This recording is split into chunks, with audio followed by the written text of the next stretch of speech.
ईद उल फितर, कुर्ता शलवार और पेशावरी चप्पल, रिवायत और सखाफत का ये बेहतरीन इम्तिजाज अवाम में खासा मकबूल है। ईद के लिए कपड़ों की खरीदारी के बाद बारी आती है मैचिंग की पेशावरी चप्पल खरीदने की। किमाड़ी में अवामी चप्पल के नाम से मशहूर 80 साल पुरानी दुकान पर हाथ से बनी पेशावरी चप्पलें अपनी मिसाल आप हैं।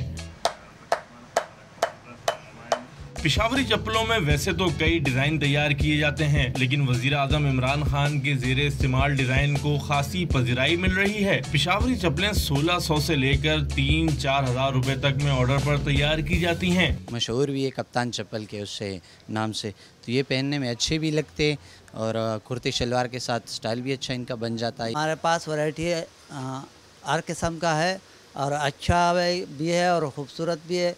1600 से लेके 3500 तक चप्पल है। इमरान खान का ज़्यादा चलता है। पेशावरी चप्पलों की मकबूलियत का अंदाज़ा इस बात से भी लगाया जा सकता है कि बेतहाशा ऑर्डर मिल जाने के बाद दुकान मालिक ने मजीद ऑर्डर लेना बंद कर दिए हैं। कैमरामैन BK फ़कीरा के साथ सैयद वसीम, डॉन न्यूज़, कराची।